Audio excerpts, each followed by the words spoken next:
नमस्कार, मैं शंभुनाथ गुप्ता और आपने देखना शुरू कर दिया है न्यूज ऑफ नेशन।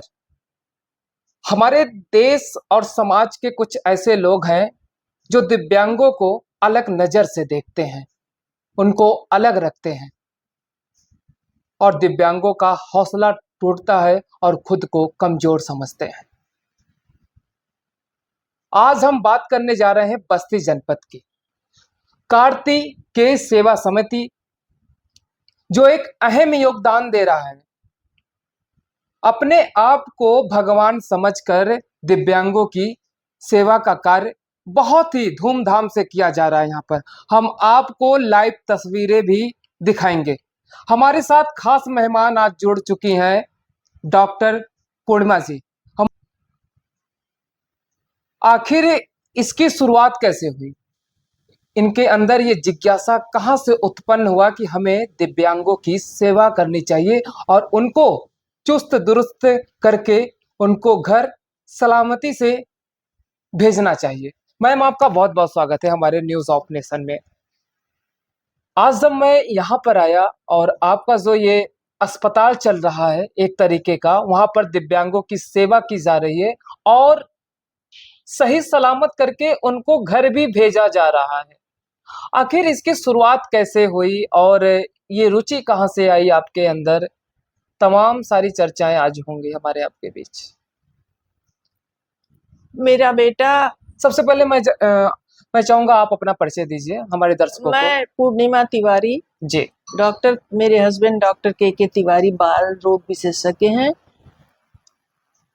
हमारा एक बेटा दिवंगत रहा, उसकी ये सोच थी। उसके दिवंगत होने के बाद हमने ये कार्य प्रारंभ किया। क्या परेशानी थी आपकी बेटे को? बेटे को मेरे कोई परेशानी नहीं थी, एक एक्सीडेंट में उसकी डेथ हुई। तो रोड एक्सीडेंट या नहीं, कॉलेज कैंपस एक्सीडेंट में उसकी डेथ हो गई? तो इसकी शुरुआत मैं जानना चाहूंगा कैसे हुई कि आज जब मैं आपके केंद्र में आया तो उसमें तमाम सारे बच्चे थे और उनका ट्रीटमेंट किया जा रहा था। हमारे हस्बैंड चूंकि बाल रोग विशेषज्ञ हैं जी। तो उनके पास इस तरह के बच्चे आते थे। तो इस तरह के बच्चों का इलाज कुछ है नहीं, सिवाय 20% अगर आप दवा से इलाज होता है जी। तो 80% फिजियोथेरेपी से होता है। तो हम लोगों के मन में, चूंकि बेटा मेरा ऐसा चाहता था, तो हम लोगों के मन में ये बात आई कि इन बच्चों का इलाज हम शुरू करें। तो हमने एक सेंटर बनवाया और वहां पर बच्चों का इलाज शुरू किया। करीब कितना साल हो जा रहा है? 15 साल से ऊपर हो जा रहा। 15 साल से ऊपर हो जा रहा है। क्या इसका आप कोई चार्ज लेती हैं या बिल्कुल निःशुल्क? मिनिमम निःशुल्क वाला ही है। मैम, ये बच्चे और कैसे यहाँ पर आते हैं और आपके यहाँ इलाज कराते हैं? बच्चे अपने सुविधा से आते हैं। ये जब कोई बच्चा ठीक होता है, जी। अगर एक बच्चा चलने लगता है तो उसके पूरे गांव में ये बात फैल जाती है कि ये बच्चा यहाँ इलाज करा के ठीक हुआ है। और चूंकि कास्ट कुछ नहीं है जी। तो उनका किराया तो लगता ही है। मिनिमम उनका 100 रुपया रोज। यहाँ से सिमरियावा से बच्चे आते हैं, बहुत दूर दूर से बच्चे आते हैं, खलीलाबाद से आते हैं, कुसौरा और कहाँ कहाँ से आते हैं। तो वो बच्चे, भाई इनका खर्चा तो लगता ही है। जो जिनके पास बन गया है अस्पताल से, उनका तो बस से आवागमन फ्री हो जाता है। जी बिल्कुल। लेकिन अगर बस वहां छोड़ देती है तो वहां से 10-20 रुपए रिक्शे का आकर के, और वो भी 40 रुपए कम से कम हो जाता है।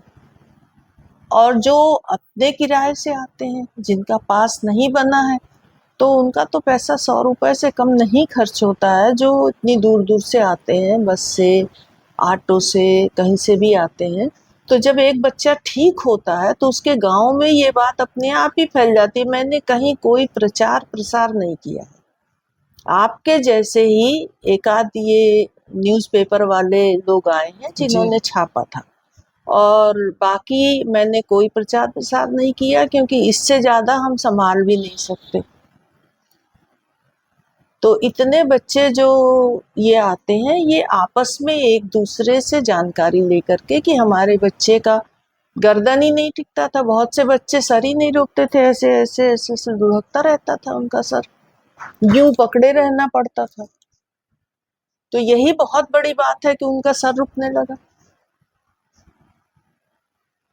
तो वो एक दूसरे से आपस में जान करके हमारे यहाँ आते हैं और फिजियोथेरेपी कराते हैं। आखिर ऐसा क्यों हो रहा है मैम? मैं ये जानना चाहूंगा कि ये जो बच्चे हैं जो ये जन्म लेते हैं, इस तरीके से उनका इस मानसिक मर्ज को सेरेब्रल पल्सी कहते हैं। ये जब बच्चा पैदा होता है और जन्म लेने के समय बच्चा रोता नहीं, या जैसे रोया नहीं बच्चा, जी बच्चे का रोना तुरंत बहुत आवश्यक होता है। ईश्वर ने ऐसा बनाया है कि बच्चा जब रोता है तो वो सांस खींचता है जी और वो ऑक्सीजन उसके ब्रेन को मिलता है, और जब ब्रेन को मिलता है तो ब्रेन सही तरीके से काम करना शुरू करता है, उसके पहले नहीं करता। जब वो सांस खींचता है और जो बाहर का ऑक्सीजन उसको मिलता है तो वो उसका दिमाग काम करना शुरू करता है। जी जी और जब नहीं रोता है, कभी कुछ मिनट कुछ घंटे नहीं रोता है, तो सीपी का बच्चा हो जाता है, या कभी गंदा पानी पी लेता है। जी जब डिलीवरी सही तरीके से नहीं होती है तो ये प्रॉब्लम आती है।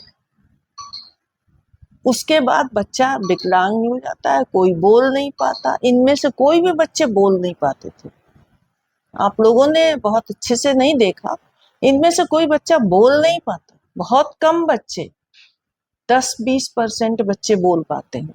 न बोल पाते हैं, न चल पाते हैं, न बैठ पाते हैं, न खड़े हो पाते हैं, वो कोई एक्टिविटी नहीं कर पाते।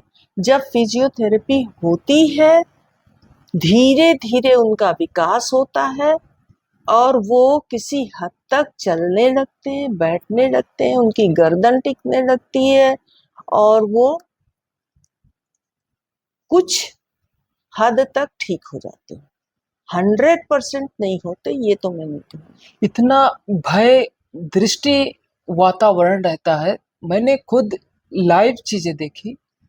आपने कैसे ये सब कुछ किया? इसके लिए तो काफी विशाल हृदय चाहिए।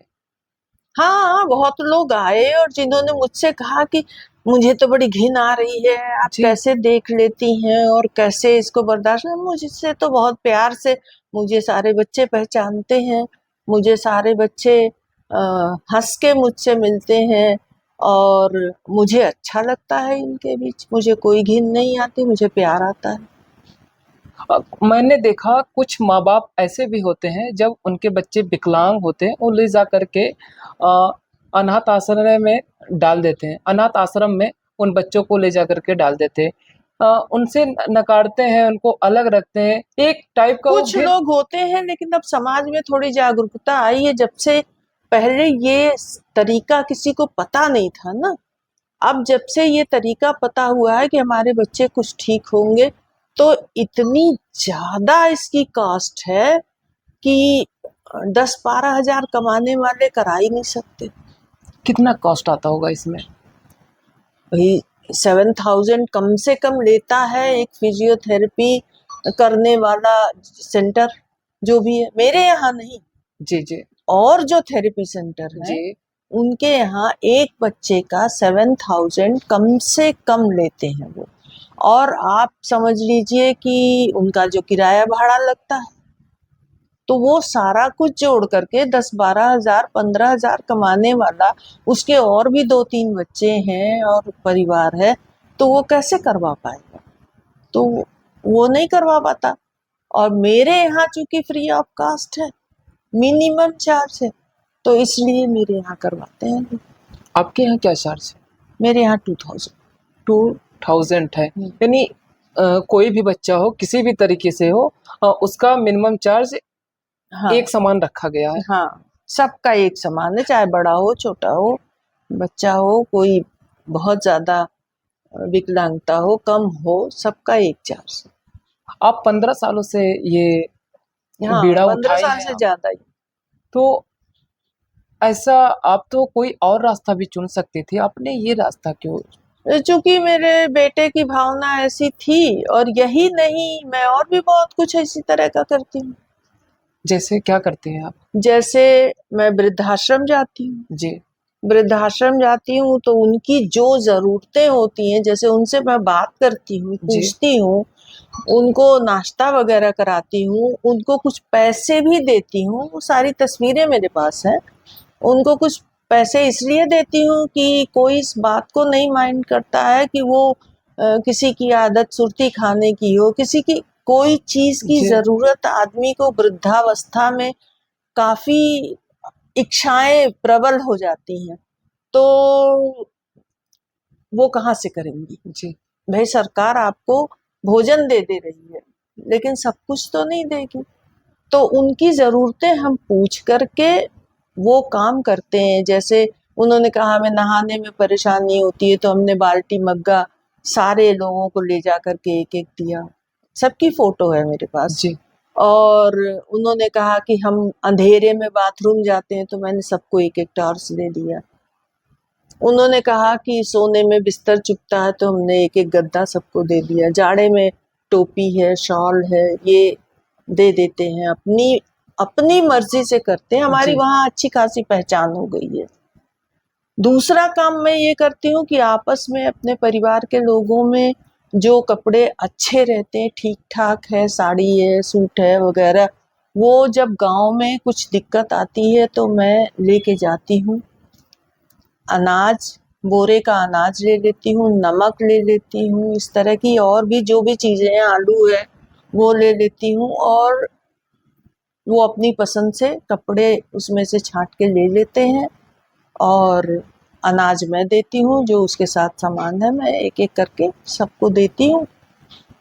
उनकी ज़रूरत ये होती है उस समय, अब आग लग गया है तो सब कुछ जल के खाक हो गया, सब कुछ जल गया है, तो डूबते को तिनके का सहारा हो जाता है। जो एक काम मैं और करती हूँ, जी। इंटर कॉलेज डिबेट कराती हूँ।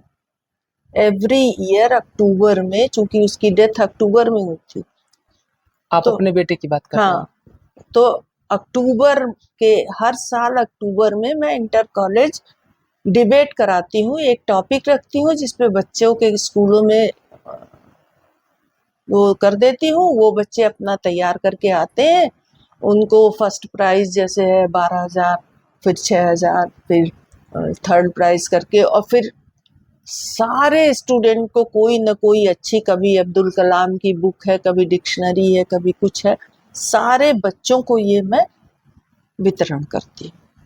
काफी देर से मैं आपको सुना, और आपने ये जानकारी दिया कि हमारे बेटे का एक्सीडेंट होने के बाद हमने ये सारी चीज़ों की शुरुआत की। एक तरफ आपके बेटे का मृत्यु हुआ और दूसरी तरफ इतने लोगों को आप जन्म दे रही हैं। कैसा कोशिश लगता कर है? रही हूँ, कोशिश कर रही हूँ अपने जीवन का सूनापन भरने की। काफी भावुक क्षण महसूस हो रहा है। कि आगे की क्या सोच रहेगी? बस अब इसी जब तक जिंदा है ये सब कुछ करते रहेंगे जो हमसे हो सकेगा। आपने बताया कि एक बच्चे के ऊपर 2,000 रुपए का खर्चा बैठता है, दिव्यांग बच्चों का। क्या नहीं नहीं, खर्चा तो बहुत बैठता है वो। 2,000 बैठता है, लेकिन क्या इससे ज्यादा भी हमें तो नहीं लगता कि 2,000 में उन सारी सुविधाओं को आप दे सकेंगे? नहीं, हम अपने घर से देते हैं। हम अपने घर से उसका खर्चा सेंटर का निकालते हैं। हम सेंटर के खर्चे पर केवल 3 फिजियोथेरेपिस्ट हैं, उनकी तनख्वाह ही नहीं निकाल सकते। सवाल ही नहीं पैदा होता। 2 की तनख्वाह वहां से निकल जाए वही बहुत है। तो फिर हम अपने घर से देखते हैं। एक सफाई कर्मी है, जी। एसी वगैरह लगा हुआ है, आप देख ही रहे हैं, पेंटिंग होती ही है, जी। सारे इक्विपमेंट है ही है, लकड़ी के सारे सामान आपने देखे ही अगर फोटो खींचे होंगे तो। उसमें जी, गिट्टी मैंने पे पूरा चलाना, लाइव तस्वीरें ली हैं गिट्टी पे केंद्र की। चलाया जाता है, और सीढ़ी चढ़ना सिखाया जाता है। कुर्सियां हैं 2-3 तरह की जिसपे बिठाना है। ये सब चीजें क्या होती हैं। जो विकलांग बच्चे हैं, क्या ठीक उसी तरीके से आप पूरा बना देते जिस तरीके से एक जो जन्म लेता है जब बच्चा, एक अच्छे बॉडी नेचर का रहता है, क्या ठीक उसी तरीके से ढल नहीं देते नहीं, हैं? 100% तो नहीं हो पाते हैं, लेकिन 90% हो जाते हैं। 90% ठीक हो जाते हैं, वो अपना स्वयं का काम। कुछ बच्चों को मैंने पढ़ना सिखाया, मैं उसको भी आपसे मिलवा सकती हूँ। अब तो बच्ची बड़ी हो गई है और बच्चे जहाँ जहाँ के हैं वहाँ वहाँ चले जी। जाते हैं, तो इसलिए हम सबसे संपर्क थोड़ा बहुत रहता है फोन से, लेकिन ये नहीं हो सकता कि मैं आपको मिलवा सकूं। लेकिन एक बच्ची यहाँ रहती थी, जी। तो मैंने उसको पढ़ाया, उनका लिखा हुआ मेरे पास रखा हुआ है। उन्होंने बहुत शुक्रिया किया मेरा। मैंने कहा कि उसका हाथ थोड़ा, एक हाथ ठीक था, एक हाथ नहीं ठीक था और पैर नहीं ठीक था। तो मैंने कहा कि तुम पढ़ना सीखो। फिर मैंने किताब, स्लेट, ये सब चीजें रखी और उनको पढ़ना सिखाया। वो अभी हाई स्कूल पास करी है अच्छे नंबरों से और इंटरमीडिएट में उसने एडमिशन लिया। वो ये कह रही है कि मेरी बच्ची वो चल तो नहीं सकी, वॉकर से चलती है, जी। लेकिन पढ़ना उसको आ गया, इसलिए उसकी लाइफ बन जाएगी। लेकिन जो बच्चे बोल नहीं पाते हैं, उनके लिए आप क्या करते हैं?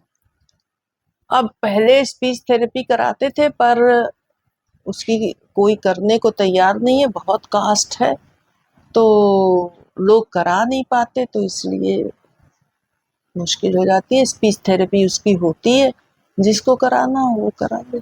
और करीब कितने बच्चे होंगे वर्तमान समय में आपके यहाँ? मेरे यहाँ करीब 20-22 बच्चे हैं। 20-22 बच्चे। तो एक बच्चा जो विकलांग रहता है, उन बच्चों पर कितना समय लग जाता होगा करीब? अब देखिए, हमारा सेंटर तो 9 से 1 चलता है, 9 बजे से लेकर 1 बजे तक। दोपहर के 1 बजे तक? हाँ, माताएं लेके कम आती समय तो नहीं है? 9 से लेकर के 1 बजे तक जो चलते हैं? नहीं, कम।